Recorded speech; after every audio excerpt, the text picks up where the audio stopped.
Back in October of 1991, a gunman crashed his pickup truck through the window of a popular Texas restaurant and killed 24 people inside in what was described by witnesses as a, quote, methodical rampage that lasted 15 minutes. It only stopped when the gunman killed himself after being wounded by police. My guest now, Suzanna Hupp, survived one of America's worst mass shootings. And she's a former Republican member of the Texas House of Representatives, where she served for 10 years. Susanna, great to see you again. And I know you lost both of your parents that day in that horrible massacre. And you yourself were carried a gun. And you used to carry it with you all the time, but not at that moment. Well, not at that moment, because at that time in the state of Texas, it was actually illegal to carry. I was convinced to carry by an assistant DA in the Houston area. But you're right. I made a stupid decision and began leaving the gun out in my car just because I was worried about breaking the law. Mm-hmm.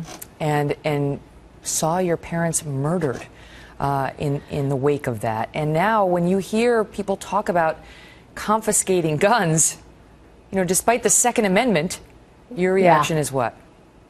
Well, obviously anger and disbelief. I've got to tell you, I think Hillary Clinton should lead by example. I think she should disarm her entire security detail and that of her children. You know, let's see what that looks like a year from now. Let's see how well that works out.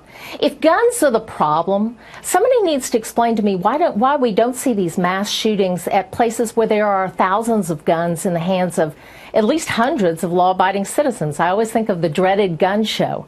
We don't see mass shootings at dreaded gun shows. Mm-hmm. We don't see mass shootings at NRA conventions. Mm-hmm. We see mass shootings at places where we have made guns illegal, where people can't protect themselves. What? So, I mean, obviously, Australia, they conducted this experiment and gun deaths went down. They don't have a Second Amendment there. It's like, that's going to be a problem with her freedom plan that we have. However, let me ask you, as somebody who is a gun advocate, what do you see as a solution? Because I think many people are earnestly searching to make some change in something to lower the number of mass there's homicides. always that need to do something. All right, look, to me, this is one of the most simple things in the world. Again, I kind of already said it. These mass shootings occur at places where people are not able to protect themselves. If I want to rack up a high body bag count, I'm not going to go to that gun show. I'm going to go to a university. I'm going to go to a school. I'm going to go someplace where I can be reasonably assured that I can shoot people like fish in a barrel. I mean, that's dreadful to think that way, but I can't help it. Been there, done that.